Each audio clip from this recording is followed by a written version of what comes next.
Testing, 1, 2, 3.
Morning, Matt.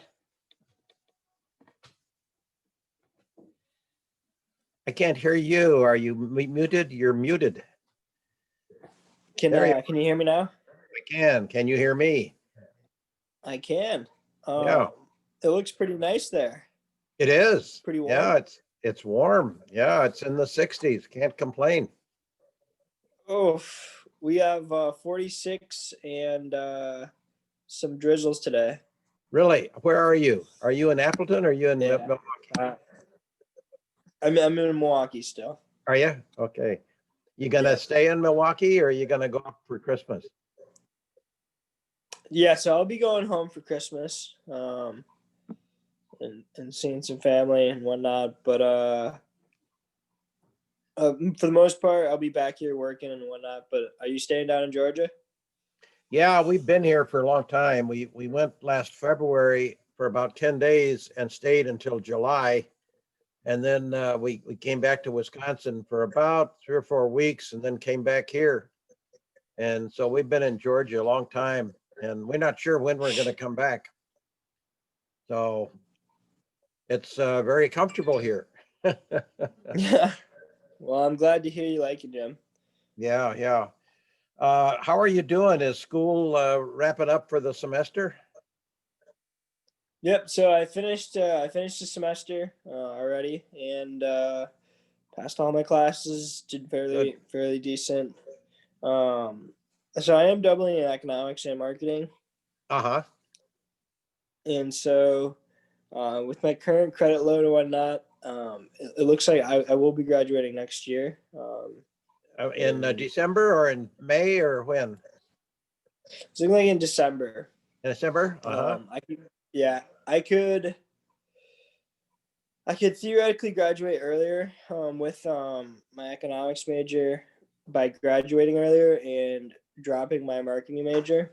But, um, I've decided that I think it's important to have both. And if I'm going to graduate in 2021, it doesn't really make much of a difference if it's the spring or December. Yeah. What are you going to do when you graduate? So right now I am currently I took the senior sales role at my current company that they offered me, Uh-huh. and so I'll be doing that for the remainder of the next year. I'm in training right now, Uh-huh. and so um, that'll get me up till graduation, which is going to be in December. And I guess from that point, I'd like to kind of do like a reevaluation, I guess, to see kind of where my interests lie. But at that point, I think I'll have at least a year's worth of full time um, full time sales experience, in Uh-huh. addition Well, that's good. to some of my other internship experience as well. And so um, I'm not sure. I really am not sure. I think this is a good starter job for while I'm finishing my classes. I'll be Uh-huh. working about full time. Uh-huh. Well, good. Well, keep me posted. I'm interested. Yeah, most definitely. I definitely will have some questions, I think, for you as I get closer to that. And but for the time being, I think it's to stay focused on my sales role that I currently have. Sales funnel is, I've been in the role for about a year and a half in a junior partner position. I Uh-huh. did really well this last year. I was in the top. I was a top 10 rep in the nation in Wow. terms of Fantastic. being a junior partner, and I was the number one rep for our market. And so Gosh, that's some great. pretty good things in terms of sales experience that I'm learning right now. And Uh-huh. but I definitely want to. I don't think I want to be in a sales position my whole life. Well, if you're in business, you're going to be in a sales position, but it may not have that title. Right, right. But Oh, well, great. no, I'm looking forward to getting closer to graduation. When I get there, I definitely will have some more questions for you. Okay, well, anytime. Be glad to talk. I'll tell you why I wanted to touch bases with you again. One of the areas that I haven't really covered a lot, and I want to, is the customer discovery area. And I know you did customer discovery for a couple of products, and I wanted to get your experience with that. Um, what was the first one, light fruit when you did customer discovery? Yes, yep, that is true. Yep. Tell me about that. Uh, how many customers did you actually talk to? So I was going back and looking through some of our old files that James and I had together, and I did want to mention one thing that I don't have access to all of the total in terms of the amount of students that we were able to, or the amount of actual discoveries that we had in terms of Uh-huh. interviews. Well, just what's Now, your best guess, I guess. I would guess overall 100 customer discovery interviews conducted over the course of a year to 2 years between James and I. Boy, that's a lot. Yeah. What kind of questions did Because you ask? so many of the questions were related to product price, and promotion, Uh-huh. um, and those questions were generally pretty broad in terms of who we, like what we're asking, but most importantly, I think in the ones that I conducted specifically, it was it was questions range from how many times per day did you snack, or how many times today a day where you find yourself having a short snack or a snacking product of some Uh-huh. sort. uh, so that was kind of one of the more general questions that we would ask. Since dehydrated fruit was a fruit product, we would ask the customer in the customer discovery process, how many how many amounts of fruit did you consume within a day or to a week? So what was your fruit consumption level was one of the basis questions that I think we used as well, because it was important to understand, are people getting enough fruit? Do people eat fruit in general? Uh-huh. Um, and that was a primary question. And then another one made up consists of kind of the where are you purchasing these items. So when you do decide to buy a Cliff Bar, a granola bar, um, where do you go to access those items, or where do you think to go access those items? And we found that it was in convenience centers, it was on the go kind of mobile kiosks of that sorts, is where you would find products like our own, and that's what primarily what we found in our discoveries as well, that consumers were buying on the go, meaning that they were buying from kiosk-esque mobile mobile setups in terms of the kind of products that we were selling. Uh-huh.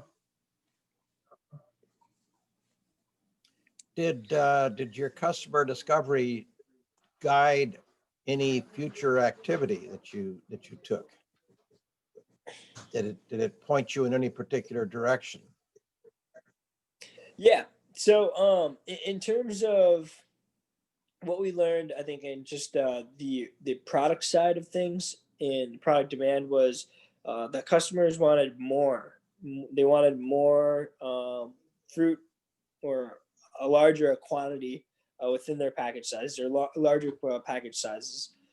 So with that, newfound information, I believe we started at half-ounce bags, and then we went up to ounce packaging. So Did you it did actually, when you impact. did customer discovery, did you actually have samples? Yes. You Yeah. did. Okay. And so they responded and the sample was too skimpy, huh? It did too skimpy. Well, so yeah, sample sizes where we could eat a lot of this, or we would want more than what is currently offered in our sample size or Uh-huh. half-ounce package for that matter. Uh-huh. So larger quantities was one of the respondents largest I guess like request in terms of what we would offer. In terms of pricing, in customer discovery, we found that customers were willing to spend around $2 to $5 on a singular snack item that they would be eating on the go, kind of in that category. Customers also want to know about shelf life. We were consumer packaging product, and they wanted to know what was the duration in which they could hold on to these items. How long could they buy a package of light fruit, and could it sit in their cupboard and before it would go bad? What was the expiration date? So I think that's pretty popular that you would get in the customer discovery early Uh-huh. on in terms of products coming from food and snacks. Your customer list, was it just random people, or did you have a specific target for who you wanted to talk to? So we did have target customers, I guess. When it came to our selling outlets, we did have a customer in mind, and I guess it was mainly, I guess what you would call a early adopter.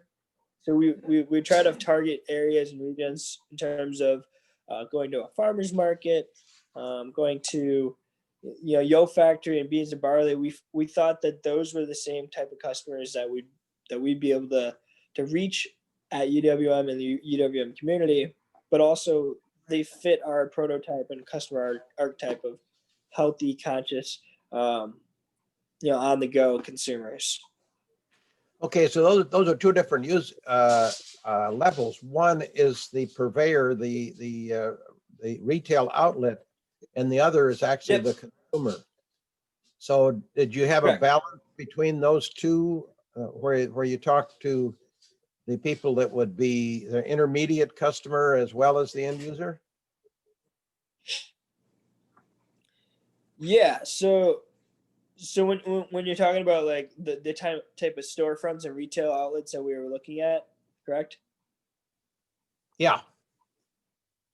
Yeah. So I mean, the first, really the main location in which we sold our product was Beans and Barley, and we felt that they had, a plethora of different types of demographics, but consumer choice that went to that location that fit primarily exactly what we were looking for in terms of customers as end consumers, and so their reach was what we looked for in terms of wanting to go and sell at that location.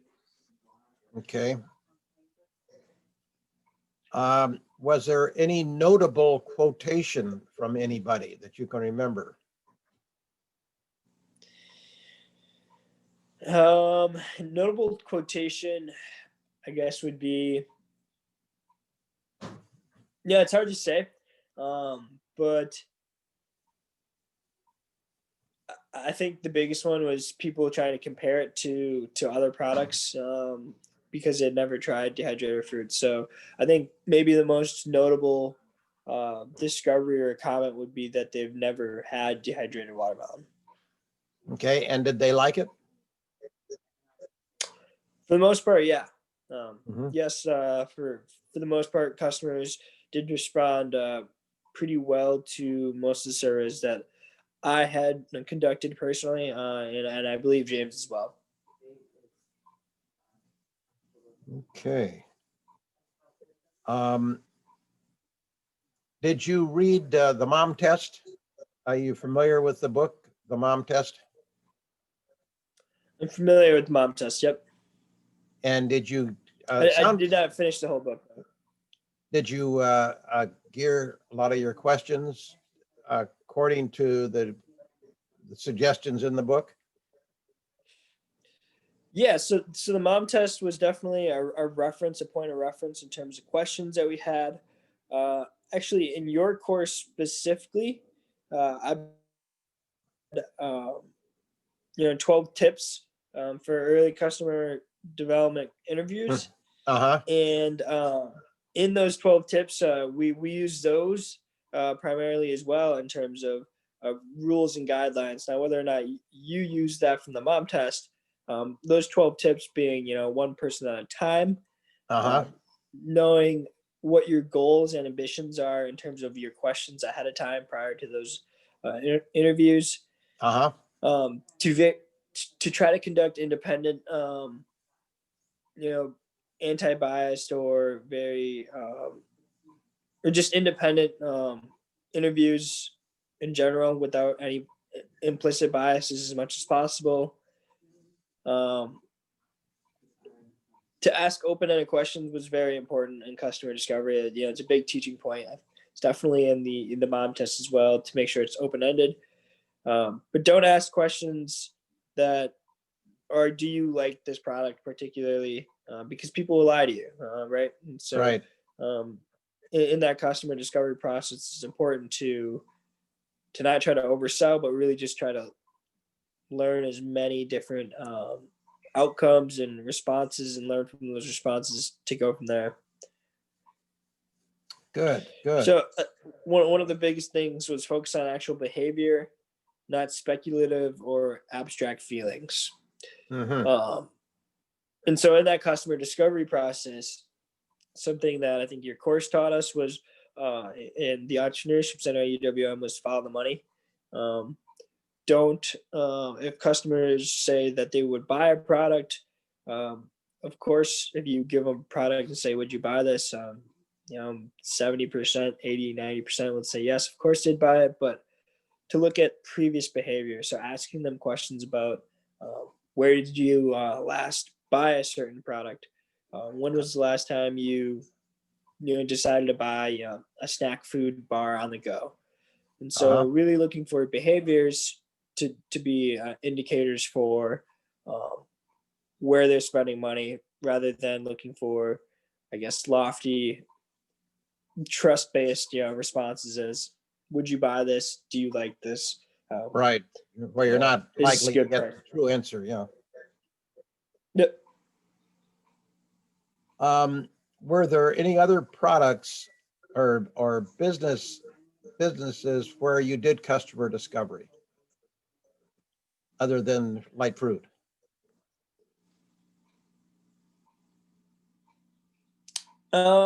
Not that I think would be of really any value in terms of your interview, in terms Okay. of what I could think off the top of my head. But one I guess asterisk I'd like to throw in here is that many of the James conducted many interviews, I think, on his own in his own programs prior to me joining Light Fruit Company.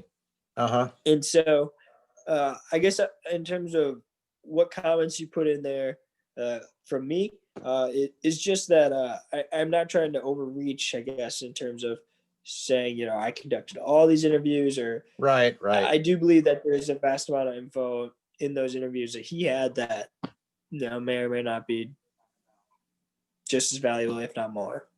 Yeah, well, that's fine. But I know you, and we've had your other interview as well. So at this point, I don't plan to interview James. And I think what you're providing is certainly germane to the topic. So I appreciate your sharing your thoughts. Just kind of as an aside, I don't know whether you have any other comments on customer discovery. Valuable, important, essential. Did it teach you something that you would not have known otherwise?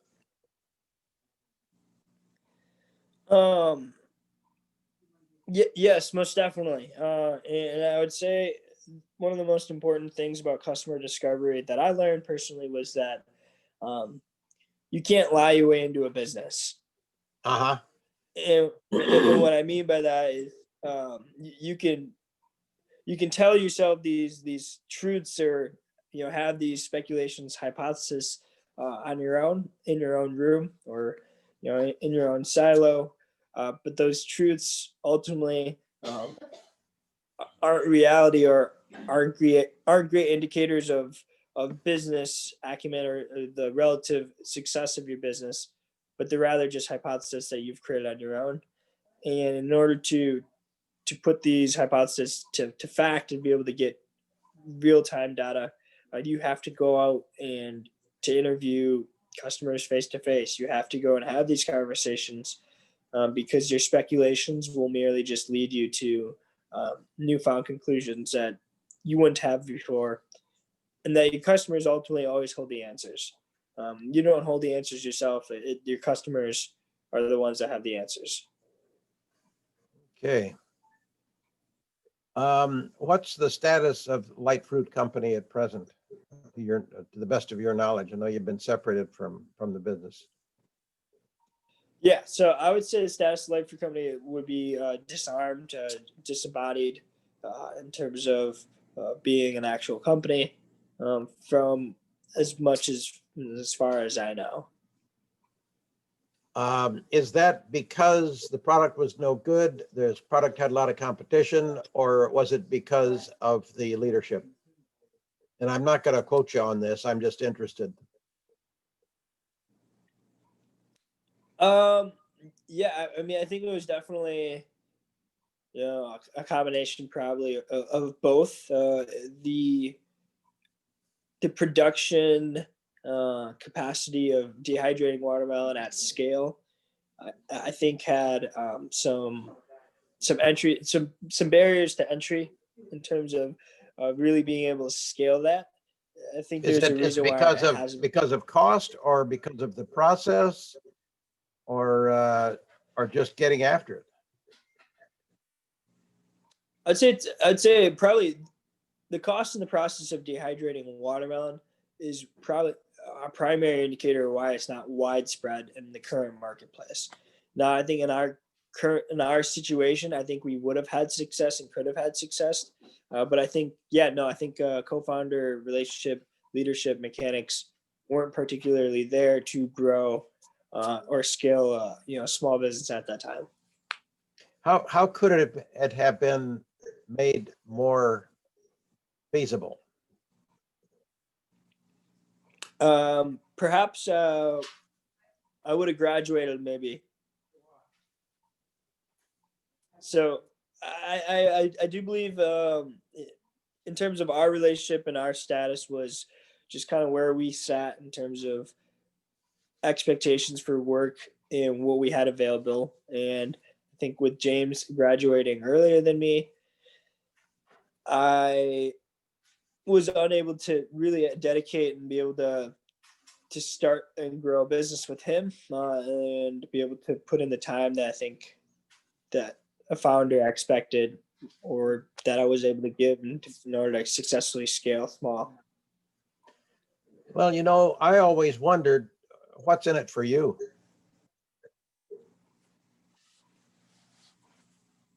Yeah. I think the ownership structure was faulty from the beginning.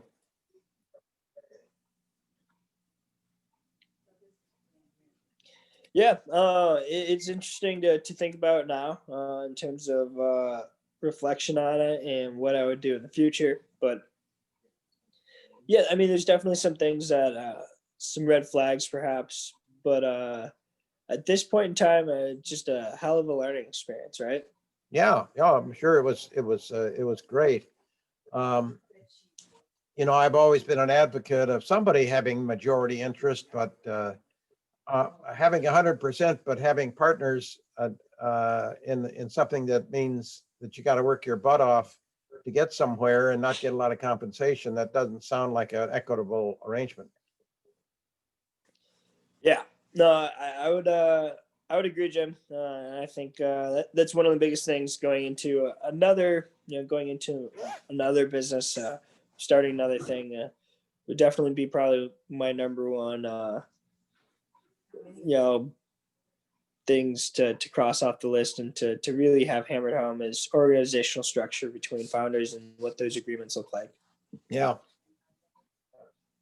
A lot of times this issue comes up when a dad has two sons in the business and the dad owns 100% and the dad retires and the two sons are going to continue the business. That is often a catastrophic event. And a lot of times I've seen the dad will help each of the sons have their own business, because how's he going to pick one versus the other, unless it's obvious. And in some cases, somebody's really got the skills and ability and interest and the other doesn't. So it may be an easy choice, but if they both are similar, that's a tough one. It really is. And I've seen a lot of dads will actually form two businesses out of one business so that each will have their own mountain to climb. So I think ownership is a real key consideration for the long pull. Yeah, that's really interesting, and it makes a lot of sense. It's hard to have two cooks in the kitchen, and when it comes to um, capabilities and vision, I think those two things are separate but not different. Well, my view of talking with you over the years is that the most important aspect of the business was sales. The manufacturing of the product was incidental. Anybody could do it. Sure, you gotta set it up, you gotta pay for it, you gotta make it happen. But what's really going to make it successful was the whole sales and marketing effort. And you had actually no incentive for that other than goodwill. You weren't Right. gonna benefit from it, and you had the ability. You had the ability to make the thing work, but the end goal was just not there. The end benefit to you wasn't there. And I fault your partner for not recognizing that. That he needed to recognize that, hey, what's really important is to get this stuff sold. Sure, you can make it, but getting it sold is a really important thing. It is the primary thing, and yeah, I think that's probably one of the key takeaways for me is that sales are your ultimate indicator of growth when it comes to being a startup, and you can have a great shiny item, but if you can't get that thing out into the hands of your customers at a rate that's growing and showing indicators that you have growth capacities, it's really hard to scale. Uh-huh. And a focus, on that sales strategy and the sales funnel is something that I don't think I had. Yeah, I think I had the capacity and the ability to sell at that time, but I don't know if I had the tools in my arsenal or had the wherewithal or know-how to really generate a sales funnel that was going to put us in a scalable situation at that point in time. So I think there was a learning curve that I hadn't achieved at that point in time as well. That I think now I think I would do much better at in terms of finding outlets and putting together a sales funnel that's accurate and consumable. Yeah, yeah. You've had some really good experience in the past couple of years. Really good. Yeah, that's great. Well, good. Yeah, no, I appreciate you taking some time to interview me. I hope some of my comments were of value. It's been a Very while since helpful. I've been able to reflect on the topic. Very, very helpful. I appreciate it. I'm laboring on this study. I'm in about the middle of it now, beginning to pull my conclusions together. But it's been more of a job than I thought, and my teaching has interfered with it a bit. So I've got a little bit of time now that the semester is over. So we're working on it. Will you be? Are you teaching entrepreneurship next semester? Yeah. Yep. It'll be virtual, and probably in the fall it'll be face to face, my guess. But virtual again. Okay. Yeah. So I'll be around. Would you be back in the fall or? Yeah, I think so. Yeah. I'll be back off and on, even if I'm teaching virtually, because I can do it either from here or from Wisconsin. But it's pretty comfortable here. Oh, I can imagine. It's about to get cold here, so Yeah, we'll see. it's good hearing from you, Jim, for the holidays, and I'm hoping all is well with the family. Everybody's good, and I hope you are too, and your family, and enjoy Christmas with them. It'd be really great. Most definitely. And make sure to tell Betty I said hello and Merry Christmas. I- Okay. I will, thank you, and let's keep in touch. As you know, I'm interested and want to, and if I can help in any way, let me know. Be glad to try. Yeah, no, most definitely. I think at this point in time, it really is the ball's in my court in terms of school. Um, it is kind of a thorn in my foot right now because ideally I would have been graduated into a full time role that I would have been um, more excited about. Not maybe more excited about, but just more I think in line with what I would be interested in. But right now, I think I'm just kind of putting my head to the pavement, finishing these classes, and doing a sales job that I'm going to learn a lot in terms of being able to go in home and actually sign contracts and um, have a sales number by the time I graduate that's going to be um, somewhat sizable. Good. Well, that's good. It's good experience. Really great. Well, good. Let's keep in touch and again, have a Merry Christmas and we'll talk with you again soon. Yeah, you as well, Jim. Merry Christmas. All righty. Take care. Take care. Bye-bye.